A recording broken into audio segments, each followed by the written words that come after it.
Welcome to the Creature Shop. At Leavesden Studios here, we do all the prosthetic makeup, animatronic creatures, CG models, anything like that. We maintain a load of things here for people visiting so they can just see stuff.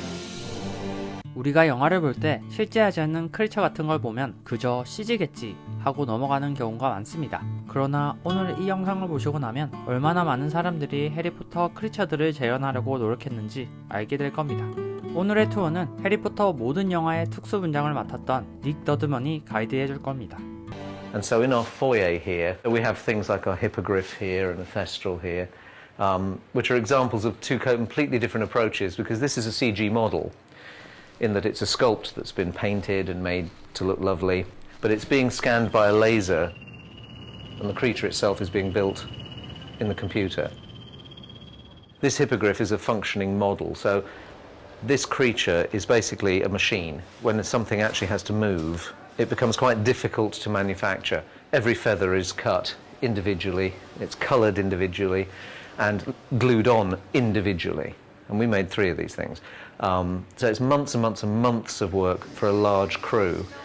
But it's the only way you get something that actually moves like real flesh or like a real creature.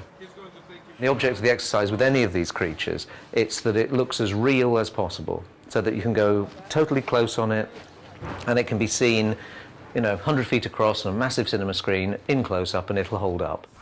해리포터 영화가 지금으로부터 22년 전인 2000년부터 만들어졌는데요. 사실 요즘에 비하면 기술력이 많이 떨어졌지만 지금도 큰 거부감 없이 즐길 수 있죠. 그 이유는 정성에 있을 겁니다. 특히 히포그리프는 깃털 한 땀 한 땀 붙여가며 만들었고 거기에 간절히 움직이도록 실제로 살아있는 것처럼 보이게 했다고 합니다. And then through here, we have a whole variety of smaller objects. I mean, we have little dragon cages, Mad-Eye Moody's leg, monster books, shrunken heads, Mrs. Norris, Fang the dog. This is a stunt dog for the second movie, just because they were driving the car through the woods and you couldn't put the real dog in the back of the car. But this stunt dog did actually move by radio control, and it did dribble like the real dog as well, which we put in just really to upset Rupert, but it does work. We have werewolf suits, Dobby the house elf down here, and various goblin werewolf maquettes, and frozen bodies. In the second movie, the kids who get, and Nearly Headless Nick, who get paralysed by seeing the basilisk, we made silicone dummies of those, which have to be shot in close-up, so they're very detailed. Goblins from the first film, these are background heads up here, so they're pretty crude. Nothing like the stuff we're producing at the moment. But, for their time, they did the job. 다른 장르와 다르게 판타지는 이 세상에 없는 걸 만들어내야 하기 때문에 영화에 나오는 소품 모든 것이 직접 수작업으로 만들어진 오리지널입니다. 놀링이 책에서 할자로 묘사한 것들을 사실적으로 재현한 결과물이 신기하네요. We tend to fill up the shelf space with maquettes, primarily because we have tours and things, people coming through and they see stuff, but it also reminds us, if we're going back to a character that's working, if you're doing greyback, like these are all greyback maquettes. I mean, most of our characters, they start off as sketches, and then you progress to larger concepts, and after that, actual makeup pieces, things like that. So we leave these out because it just reminds people of the stages we went through to arrive at something, because sometimes you end up with something that's actually very simple, very straightforward, but the road to getting there is very complex. You're coming into the moulding area now, into our mould shop. This is where sculpts come to actually be moulded so that we can produce out of those moulds the flexible silicone or foam latex actual bits that get used. We do this for every single character, and I mean, if you look around the room, there's an awful lot of moulds here, but there are 40-foot containers on the back lot just filled with moulds from all 8 movies. They're all catalogued, they're all photographed. It takes time to produce them, so it actually represents a huge volume of work. If you have a full-grown actor in, and his life cast is probably good for a couple of years, unless he, say, puts on a load of weight or something like that. Whereas the kids, they were completely different, especially in the early years. They were dramatically different between movies. So we got them in and it was a whole new thing again. From scratch. 우리가 본 건 8편의 영화지만 영화를 위해 만들어진 소품과 모델들을 모아보면 박물관을 여러 개 만들 수 있을 정도로 엄청난 양인데요. 제가 LA에 갔을 때 워너브라더스와 유니버설 스튜디오에 가보았는데 유니버설은 놀이공원을 위해 만들어진 거라 실제 영화에서 나온 소품이 아니고 워너브라더스는 전시해둔 모든 것이 영화에서 나온 소품이라고 하더라고요. 확실히 영화에 나온 오리지널을 보면 느낌이 달라요. 어릴 때부터 영화에서 봤던 것을 실제로 보는 거라 친근한 느낌이 듭니다. This is our art finishing department, and this is where all the silicon pieces come through to be painted prior to being stuck on people as makeups, or to be haired, where we put eyebrows in, like one hair at a time, all of that kind of thing. But this is where the art finish occurs. Because all our prosthetic makeup pieces are only used once, and then they're discarded, everything has to be reproduced. So everyone in here has to be able to not only paint very realistically, but they have to be able to reproduce the same paint job exactly the same, time after time after time. And so something like this, which is a goblin prosthetic piece, there'll be a load of these, and they have to match. Not only do they get painted, but they have to be eyebrowed.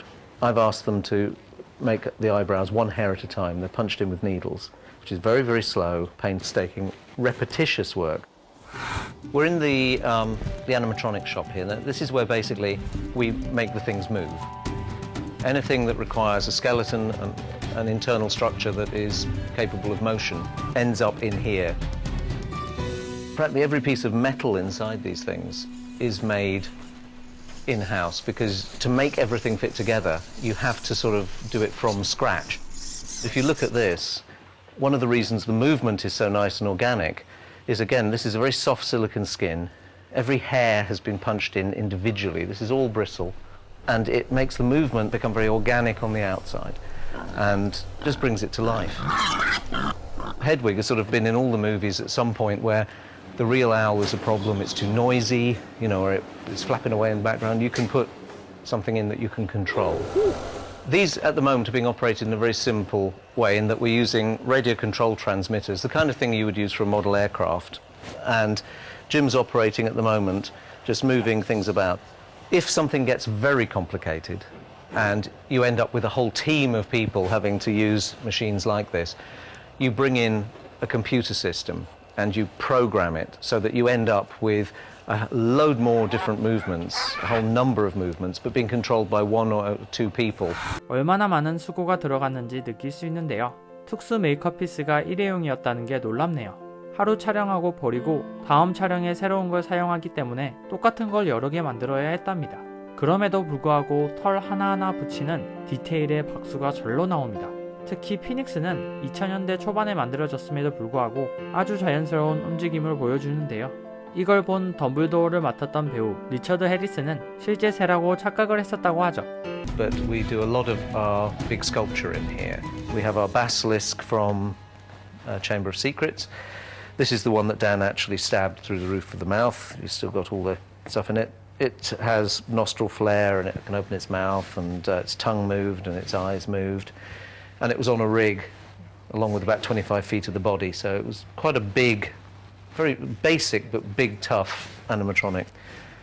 And we have the dead Aragog from Half-Blood Prince, which is pretty battered now, but made him completely differently because I wanted to be able to get light to come through the legs. I wanted it to be translucent, like a dead curled up spider you see in the bath. You know, if you catch the light, they look like they've gone hollow.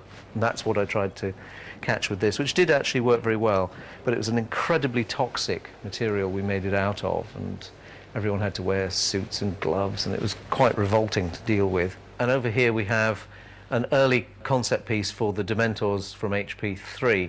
This particular model was made purely to see if we could capture the way a particular type of fabric behaved. This dragon model was specifically made to breathe fire. So this tongue piece here is actually concealing the gun of a flamethrower.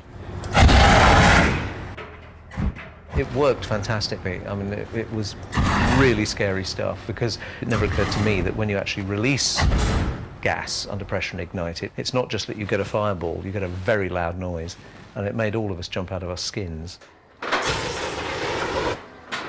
I've been on this now nearly 10 years. I think the ability to put something that is a fantasy creature in front of people is actually the joy, it's the kick I get.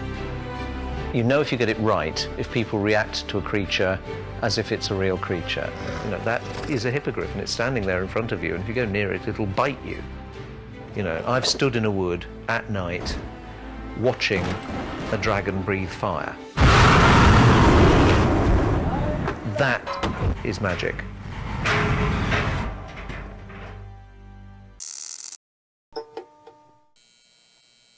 재밌게 보셨다면 구독과 좋아요 꼭 부탁드리고 더 궁금한 점이나 공유하고 싶으신 이야기가 있으시다면 댓글로 남겨주세요.